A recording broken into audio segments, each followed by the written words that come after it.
আসসালামু আলাইকুম। অনেক জল্পনা কল্পনা শেষে ঢাকা সেন্ট্রাল ইউনিভার্সিটি তারা তাদের সার্কুলার অথবা প্রসপেক্টাস প্রকাশ করেছে। তো আমরা সার্কুলারটা দেখব একটু তারা কিভাবে তাদের কার্যক্রমগুলো পরিচালনা করবে। তো আমরা যদি এখানে দেখি আমাদের প্রথম পেজে এটা রয়েছে, তারা আবেদনের সময়টা দিয়েছে, তোমরা এটা একটু খেয়াল রাখি, একটা স্ক্রিনশট দিয়ে নিতে পারো।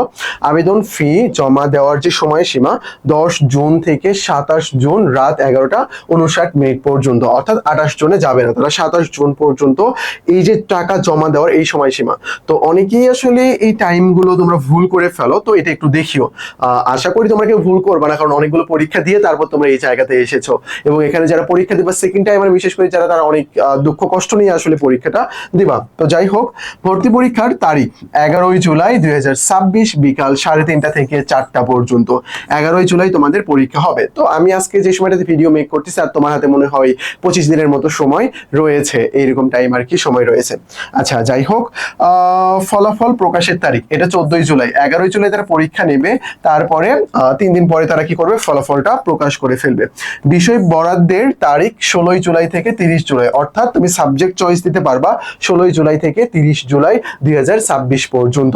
তারা তাদের টাইম লাইন এত সুন্দর করে মেক করেছে, এইভাবে যদি কার্যক্রম পরিচালনা করতে পারে এবং কোর্সে যদি খুব দ্রুত আগাতে পারে, তাহলে মাশাআল্লাহ অনেক ভালো হবে, অনেক ভালো হবে। তাহলে ভর্তির সময়সীমা 13 আগস্ট থেকে 27 আগস্ট, ক্লাস শুরু 6 সেপ্টেম্বর থেকে। তারপরে পর্যায়ক্রমিক ভাবে এখানে যে মেরিট লিস্ট গুলো এগুলো প্রকাশিত হতে থাকবে, যদি সিট ফাঁকা থাকে সেই সাপেক্ষে আর কি নেক্সট মেরিট গুলো তারা প্রকাশ করবে।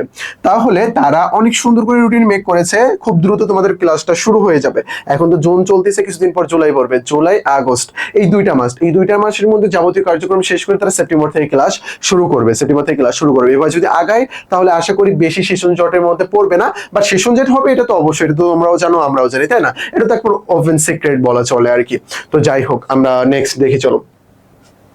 ঢাকা সেন্ট্রাল ইউনিভার্সিটি সংযুক্ত সরকারি 7 কলেজ, যথাক্রমে ঢাকা কলেজ, ইডেন মহিলা কলেজ, বেগম বদরুন্নেসা সরকারি মহিলা কলেজ, সরকারি বাংলা কলেজ, সরকারি তিতুমির কলেজ, সরকারি সৈয়দ সোহরাওয়ার্দী কলেজ, কবি নজরুল কলেজ ও কলা ও সমাজবিজ্ঞান ইউনিটের অন্তর্ভুক্ত বিভাগ সমূহে প্রথম স্নাতক শ্রেণীর ভর্তির আবেদন যেটা, এটা অন্তর্ভুক্ত করা হয়েছে। আশা করি বিষয়টা তোমরা বুঝতে পেরেছো।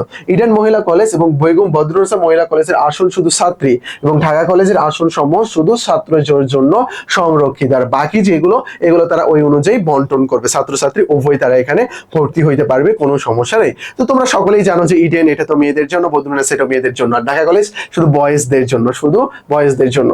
ওকে, আচ্ছা, ঢাকা সেন্ট্রাল ইউনিভার্সিটির জন্য আমাদের একটা কোর্স রয়েছে, অর্থাৎ এক্সাম ব্যাচ, যেখানে ভর্তি হইলে তুমি অক্সিজেন সাজেশন থেকে শুরু করে আমাদের যা যা ইম্পর্টেন্ট ম্যাটেরিয়ালস গুলো আছে এগুলো তুমি পেয়ে যাবা। অথবা তুমি যদি ভর্তি না হও, আমাদের রুটিনটা নিতে পারো, এই রুটিনটা দেখে নিয়ে তুমি আরো ভালো কিছু এখান থেকে পড়তে পারবা। তো এটা আমাদের নাম্বার, এই নাম্বারে ডিরেক্ট যোগাযোগ করে তুমি সবকিছু করতে পারবা। তুমি যদি ফার্স্ট টাইমার হও, সেকেন্ড টাইম প্রিপারেশন নিতে চাচ্ছ আর কি, মানে ডিসিউতে ফার্স্ট টাইম হয়ে পরীক্ষা দিচ্ছ, তাহলে আমাদের এই কোর্সটা দেখতে পারো। এই কোর্সে ভর্তি হলে একেবারে অ্যাডমিশনের শেষ পর্যন্ত যতগুলো কোর্স আসবে সবগুলোর ফ্রি অ্যাক্সেস এখানে পেয়ে যাবে, এক্সাম ব্যাচ থেকে শুরু করে সবগুলো। এখানে আমাদের রাবি ছবি এগুলোর কোর্সেরও অ্যাক্সেস ওখানে ফ্রিতে পেয়ে যাবা। আশা করি বিষয়টা আমি বোঝাতে পেরেছি। যে আলটিমেট সাজেশন, তোমরা যারা সেকেন্ড টাইম যারা প্রিপারেশন নিচ্ছ অথবা ফার্স্ট টাইম আর যারা, তোমরা আমাদের বইগুলো দেখতে পারো, এটা আমাদের টেলিগ্রাম নাম্বার। অ্যাডমিশন সংক্রান্ত যে কোনো সমস্যা আমাদেরকে নক দেবা, আমরা সেটা সলভ করে দিব। তো দ্বিধা দ্বন্দ্বে অনেকেই ভুগতেছো যে ভর্তি পরীক্ষা দেবা নাকি দেবা না, আমি বলবো যে পরীক্ষাটা দাও। তুমি যদি অন্য কোথাও মোটামুটি ভালো পজিশনে থেকে থাকো তাহলে বলবো যে দরকার নাই, আর যদি না হয় তাহলে বলবো যে দাও, দিয়ে এখানে তুমি ভর্তি যেতে পারো। ঢাকার মধ্যে থাকবা, হয়তো বা একটু তোমার সেশন জটের মধ্যে পড়বা, যাই হোক তেমন একটা প্রবলেম হবে না আশা করি। তো আজকে পর্যন্তই, আসসালামু আলাইকুম।